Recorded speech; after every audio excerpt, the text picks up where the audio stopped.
Kita tidak bicara politik praktis di sini.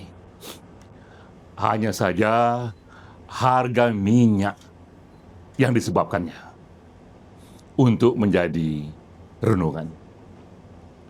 Ketika kita diskusi di sini, pertempuran masih berlangsung. Rudal dan bom masih meledak di Teheran, masih meledak di Tel Aviv. Dan kita menyaksikan sendiri sekarang ini betapa canggihnya teknologi. Betapa mudahnya membunuh seorang pemimpin tertinggi secara resmi sebuah negara. Cukup dengan mengirim pesawat tempur yang tidak terdeteksi, lalu dia melayang di langit Teheran. Cukup dengan menekan tombol, jatuhlah itu senjata atau bom yang seolah-olah punya mata. Dan tepat sekali dia menukik di rumah imam besar Khomeini. Sang imam wafat tidak sendirian, bersama keluarganya, anaknya, dan cucunya. Nah, kita bisa merasakan, seandainya pun serangan ini berakhir, tapi luka akan terus menganga. Seandainya pun pertempuran di stop, itu dendam akan terus membara. Dan kita menyadari hidup di dunia yang semakin penuh permusuhannya itu. Kita tidak tahu seberapa lama perang ini berlangsung.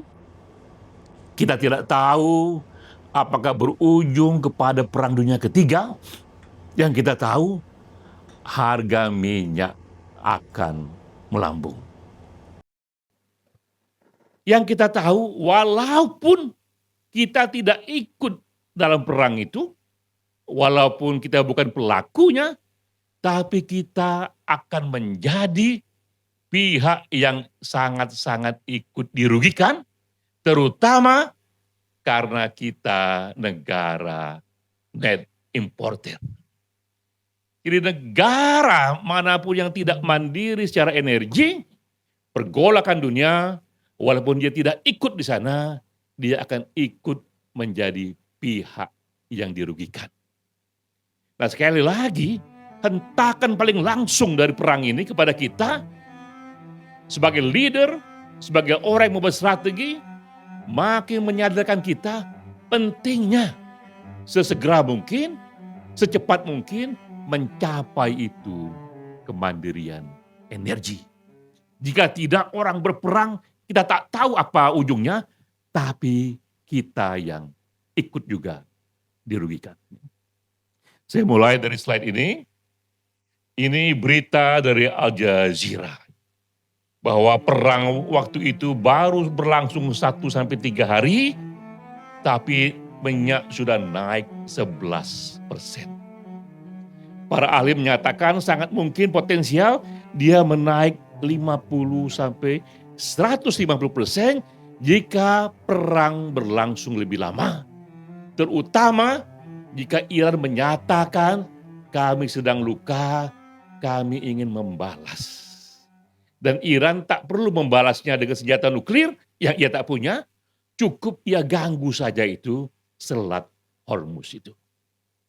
Karena di selat itu 20% minyak dunia bergerak lewat sana.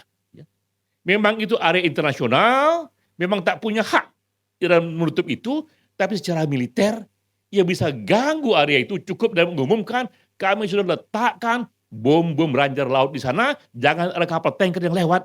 Selesai itu ya. Dan kita akan melihat harga yang bergolak. Dan kita tahu jika angka menaik ke 50-150%, apa yang terjadi pada kita Indonesia?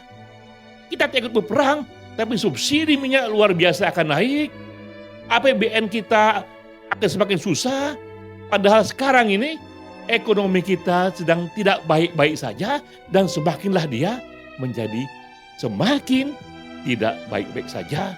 Apa yang terjadi pada ibu dan anak di desa dan di kota jika ini terjadi?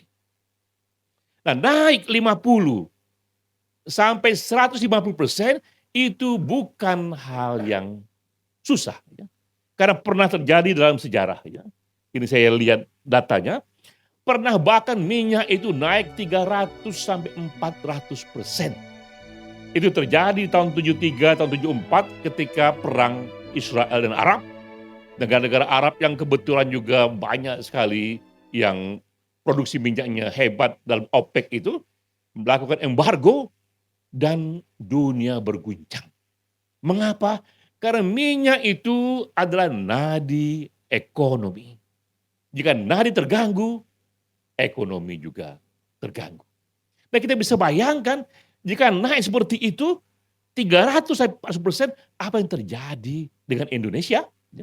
Memang kita produksi minyak, tapi kita produksi jauh lebih sedikit ketimbang yang kita impor. Jadi pastilah itu semua negara yang importer akan dirugikan jika ini terjadi, sangat-sangat dirugikan walau negara itu tak pernah ikut campur dalam urusan perang di Timur Tengah itu. Ini logik dari ekonomi. Nah, ini situasi gambaran di negara paling besar di dunia, di Amerika Serikat, di tahun itu. Ini beritanya mobil antri di pom bensin ratusan meter di tahun itu. Ya. Karena waktu itu Amerika masih menjadi negara yang juga mengimpor minyak. Ya. 6 juta barel per day saat itu yang diimpor. Dan dicatat waktu itu ruginya sampai 2 miliar USD per tahun di saat itu. Ya. Dan sekarang ini pasti uangnya lebih besar lagi. Jadi betapa kita melihat itu, harga minyak itu besar sekali efeknya bagi kehidupan di sana. Tak terhitung berapa banyak PHK di sana, tak terhitung begitu banyak barang-barang naik harganya itu. Ya. Nah, kemudian ini yang terjadi. Ya. Kita bisa belajar dari Amerika Serikat. Ya. Amerika pernah menjadi negara yang juga mengimpor minyak. Sekarang dia mengekspor minyak. Salah satunya dihentak oleh peristiwa ini. Ini yang orang bilang bad economy, good policy. Ketika situasi menghentak sekali tahun 73 itu, Nixon melihat betapa terganggunya dia ketika harga minyak itu naik gara-gara negara ini belum mandiri secara energi. Walau ini negara adidaya, saat itu juga 73 mereka tekadkan bahwa kemandirian energi harus dipercepat. Jadi kita melihat bukan hanya kita, bahkan negara superpower seperti Amerika sekalipun yang terguncang ya oleh naiknya minyak, ia bertekad mempercepat kemandirian energi itu di tahun 73 dan tak begitu mudah mengerjakannya sehingga akhirnya datanglah ini peristiwa di tahun 1981. Bahwa revolusi minyak terjadi di Amerika Serikat itu bermula dari renungan di ruang yang sunyi. Ini George Mitchell, dia bukan konglomerat, tidak setara dengan Rockefeller, hanya entrepreneur menengah, tapi dia mendapatkan satu semacam panggilan ketika wilayah bebatuan di Amerika itu dianggap tidak ekonomis, walaupun banyak yang tahu ada minyak di sana, dia merasa jika Tuhan menyimpan minyak dan gas di batu itu, dan ini untuk manusia, pasti sebenarnya Tuhan pun akan memberikan cara untuk mengambilnya itu. Yang pastilah nanti cara mengambilnya haruslah dia ekonomis.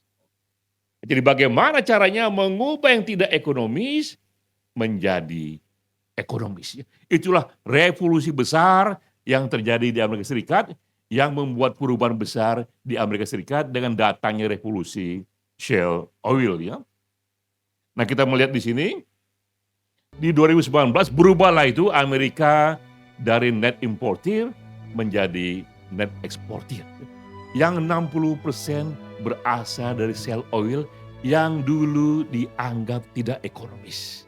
Dengan melihat ini, kita dapatkan wawasan sejarah. Banyak hal yang dulu itu mustahil, ternyata dia menjadi mungkin. Diawali dengan satu imajinasi, diawali dengan satu tekad, dibantulah dia oleh teknologi, dibantu lagi dengan kelembagaan. Saya mempelajari apa yang membuat shale oil di Amerika yang ratusan tahun itu diam begitu saja tak disentuh, tiba-tiba dia memberikan revolusi yang efeknya besar sekali kepada minyak di Amerika. Tiga hal ini penyebabnya, tiga hal ini pula yang harus kita renungkan harus terjadi di Indonesia. Pertama tentu saja datangnya teknologi baru. Teknologi terus berkembang, terus bertumbuh, tak ada yang bisa menyetop teknologi. Apa yang dulu dianggap tidak ekonomis, dengan datang teknologi baru, dia menjadi ekonomis. Jadi teknologi adalah variabel pertama yang memungkinkannya itu. Nah, Josh Mitchell ini termasuk yang mengembangkannya. Nah, kita lihat di sini, dia mengembangkannya dengan dananya sendiri. Tak ada bantuan pemerintah di sana, dan perusahaannya sudah hampir bangkrut. Keluarganya, semua kolega mengatakan, Pak stop saja ini Pak, kau akan jatuh lebih jauh lagi. Tapi dia tetap yakin bahwa ini pasti ada caranya. Ini Tuhan ini pasti akan memberikan caranya. Karena mustahil dia simpan minyak di dalam itu, tidak diberikan cara untuk mengolahnya itu. Keteguhan itu, tambah insting itu, tambah juga perkembangan teknologi membuat dia dikenang akhirnya ikut membawa suasana yang baru pada minyak di Amerika. Namun teknologi saja tidak cukup. Nah, di sini juga pentingnya untuk kita menghentak teman-teman, peran pemerintah dibutuhkan. Nah, pemerintah di Amerika sangat menyadari sekali bahwa ini kerja-kerja eksperimental di masa-masa awalnya pastilah sangat sulit sekali. Dan itu tidak akan jalan, bahkan akan mati, kecuali pemerintah memberikan fasilitasnya itu. Dimudahkan itu izinnya itu juga royaltinya juga dibuat fleksibel, pajaknya juga dimurahkan karena ini ibarat anak burung harus lebih dahulu dibiarkan bisa terbang dulu, setelah dia terbang mengangkasa, barulah itu diperlakukan secara lebih normal. Jadi ada peran pemerintah di setiap apapun yang baru, yang melindunginya, memberi izinnya, tidak diganggu dengan APH dan lain sebagainya itu. Dan yang ketiga juga adalah efisiensi produksi. Karena juga hal baru ini banyak trial and error yang juga jadi mahal, tapi lama-lama ditemukan itu cara produksi yang lebih bagus dan akibatnya sebuah revolusi. Sebuah hal tadinya itu batu-batu yang menghampar sepi sekali, tak disentuh, tiba-tiba di sanalah revolusi dimulai yang membuat Amerika sekarang ini menjadi produsen minyak terbesar di dunia. Dan kita juga menyaksikan bisa terjadi sebuah negara yang tadinya net importer menjadi net exporter. Amerika menjadi contohnya, revolusi di shale oil menjadi contohnya. Nah, Indonesia pun punya shale oil ini. Indonesia punya minyak non konvensional, tapi dia belum komersil. Banyak yang menjadi penyebabnya. Saya juga sudah bicara ke Pak Awang, juga ke Bu Mary, juga ke Mbak Lita dan lain sebagainya. Saatnya kita kepakkan sayap kita, jadikan itu MNK itu. Jika dia pernah membawa revolusi di Amerika Serikat, coba kita cari caranya bagaimana dia juga bisa membuat revolusi di Indonesia. Nah, kita tahu sekarang ini, akibat perang Iran-Israel, karena kita negara net importir, setiap lonjakan harga minyak kita merugi. Dan kita tak pernah tahu apakah dunia ke depan akan lebih aman atau lebih bergolak. Tapi yang kita tahu apapun yang terjadi, jika kita mandiri secara energi, maka kita jauh lebih aman. Jika kita tidak lagi banyak mengimpor, maka kita menjadi jauh lebih aman. Dari sini sebuah vision sudah kita dapatkan bahwa kemandirian energi itulah komando tertinggi kita. Saya Pak Awang bagi tugas ini, Pak Awang yang teknis soal perminyakan, saya visionnya saja. Saya reason untuk why. Why ini mesti kita ambil. Why ini mesti kita kerjakan karena inilah yang paling menentukan, spirit inilah yang harus meledak untuk membimbing segala hal yang sifatnya teknis. Nah kita tahu bahwa inilah alasan kita mengapa kita perkuat ini 1M29 itu. 1 juta barel per day di tahun 2029 karena itulah tahapan antara sebelum kita bisa lebih jauh lagi benar-benar kita mandiri secara energi, apalagi jika kita bisa net exporter seperti dulu yang pernah kita capai Pertamina di tahun-tahun 70-an. Jadi inilah dari peristiwa minyak ini, perang Iran dan Israel ini, inilah hikmah tertinggi yang menyentak kita. Karena kita bekerja di korporasi minyak, maka hentakannya adalah kita percepat apa yang bisa dalam rangka mencapai kemandirian energi itu dengan tahapan awalnya 1M29. Maka inilah yang saya sebutkan 5 pridona PHE. Ini yang harus kita sama-sama kembangkan untuk menjadi primadona di PHE mencapai 1 juta barel per day di tahun 2029. Pertama adalah legacy untuk merger dan akuisisi. Selama 2 tahun ini kita lihat data, kita perlakukan M&A sebagai pemain cadangan. Tak banyak yang kita dukung di sana sehingga akhirnya 2 tahun terakhir ini achievement-nya untuk luar negeri hanya 0% saja. Padahal kita tahu justru inilah yang seharusnya diberdayakan, ya. Karena inilah yang seharusnya menjadi new striker kita. Kita melihat sejarah bahwa bumi kita ini hanya 1,6% saja, Indonesia ini hanya 1,6% saja dari bumi dunia. Mengapa kita mengkurung produksi nasional kita hanya pada kungkungan teritori nasional? Bumi Tuhan begitu luasnya. Kita harus menjelajah ke sana seperti Prancis. Prancis itu dia mandiri secara energi, padahal 1% saja energi dari Prancis itu berasal dari Prancis sendiri. 99%-nya energi Prancis berasal dari 130 negara. Kita tak perlu se-ekstrim itu, tapi cukup kita menambahkan lagi bahwa kekurangan yang tak bisa kita capai di nasional, kita bukakan pintu selebar-lebarnya untuk M&A ini, untuk dia berkiprah seluas-luasnya, menambah kapasitasnya, sehingga bisa katakanlah tambahannya sekitar 200.000 barel per day di tahun 2029. M&A ini berada di bawah Pak Danif. Kita beri tepuk tangan buat Pak Danif. Ya. Ini semoga upload sini Pak Danif, tambahan vitamin untuk terus berkiprah keluar ya. Namun juga legasi kedua adalah minyak non konvensional. Sudah ngobrol juga dengan Pak Awang, juga ke Bu Mary, Bu. Banyak sekali yang ngurus ini, tapi Ibu ambil inisiatif. Di bawah PHE, buat roadmap sampai tahun 2009, apa yang bisa kita kerjakan. Agar MNK ini di bawah leadership kita untuk pertama kali dikenang hidup dia. Ya.